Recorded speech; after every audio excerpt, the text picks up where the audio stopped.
Interdominion Pacing Championship started in Adelaide last night at Globe Derby Park. Off to an inauspicious start. The gap between races 1 and 2 is inexcusable. 1 hour and 10 minutes for an opening ceremony. Each race had to be put back a half an hour. Not good enough. Adam Hamilton was there. Adam, did it disrupt the meeting?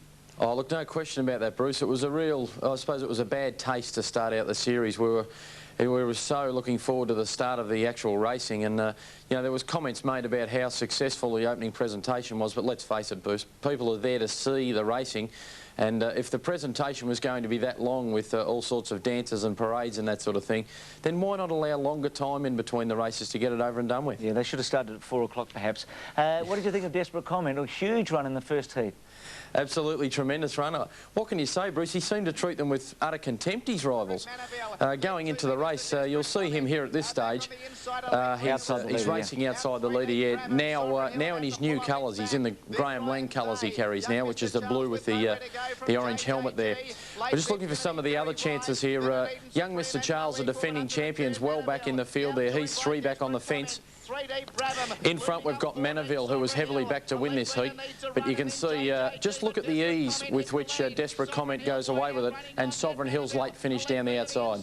Desperate Comment the leader, Sovereign Hill late, Manaville break late, Rena late, but Desperate Comment wins 2 metres, Sovereign Hill. It's a blanket finish for third. Elite Rena's... Pretty soft on him too. Didn't belt him about in the run to the line, Desperate Comment. He's won almost $1 million. He now must be one of, well, he was one of the favourites anyway. He would have shortened up a little after that. He's come in about a point or so, but I don't know what it is about the pre-post bookmakers. They just don't seem to have a lot of time for Desperate Comment. He's a 7-to-1 chance.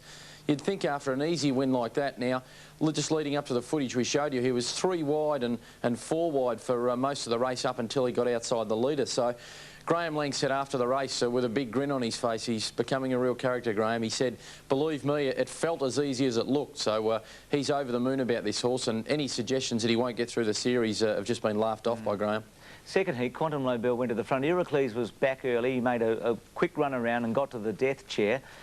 So how did you assess this? We're going to pick them up down the back with Quantum Lobel in front of Heracles. At the 600, and the front runner, he really did look a star bet here, Quantum Lobel. He's a bit of an underrated horse going into this series. I think he's just about the one to beat in the final, Bruce.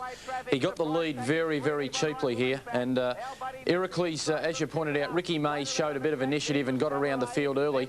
But watch these two fight it out over the finish. The only other horse I think you should watch is in behind the leader. That's the Suleiman, who doesn't have a lot of racing room. But I think down the straight, the important factor is that Heracles has asked for an effort here by Ricky May and can't respond, whereas Quantum Lobel absolutely jogs to the line, Bruce. Heracles, then the Suleiman, Brian Hancock, the master again, and Quantum Lobel all the way. Quantum Lobel by 2 metres to Heracles.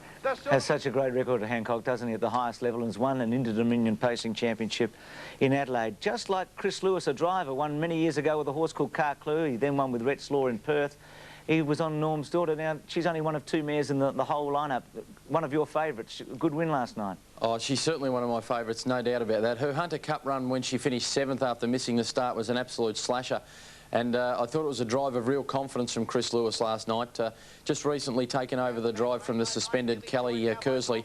Norm's daughter's outside the leader, Rainbow Knight. Now, excuses for Rainbow Knight, who's probably the best South Australian hope. By that I mean he's owned in South Australia, trained now in New South Wales by Darren Binskin. But Rainbow Knight looked a little bit tubby going into the race, in need of the run. The run of the race is incredibly. Anvil Star, that's him out 3 wide. So we've got in front Rainbow Knight, in the death seat outside the leader, Norm's daughter. And look at Anvil Star, who raced 3 wide the entire trip. House of Ancelot can't get out to bet wide around. Norm's daughter in front though. Norm's daughter just in front, and Norm's daughter wins from Anvil Star, an enormous run. Looking at the series last night, unless you're near the front, particularly in the short course races, you're going to have problems. So those at the back, when we get towards the final, are going to need a desperately fast pace, leaders to be taken on, I think, to have any chance to make ground late. I agree with that. The track's really not conducive to horses getting home hard, not when we get to this class of race, because even perhaps some of the lesser performed horses in this series can still run very good times, and if you've got to give them a 2.5 start, you can forget about winning. I think last night's heats, albeit they were over a rather short 1,800 metres, and the final, of course, steps up to 2,560.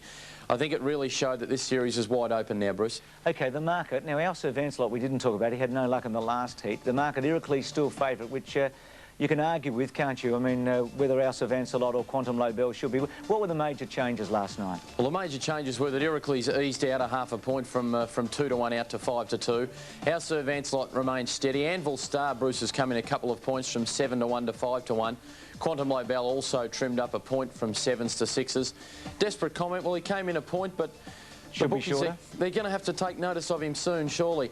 Just looking at that market there, that's provided from Thornton Sportsbet over here, but I'd be betting around about 4-1 or 9-2 the field, really, Bruce. I just can't see. I think it's just reputation that's got Iroquois that short at the moment. Yep, you might be dead right. Adam, thanks for that. Neil Donnelly will be on next week and you'll be back for the final. I look forward to it. And the Trotters start their action in the second round of Pacers heats also on Wednesday night, Bruce. Good on you, mate. Adam Hamilton. We've come to the end of the program. Don't forget about the afternoon update this afternoon at 5 o'clock. We'll see you next Sunday morning on Sports World.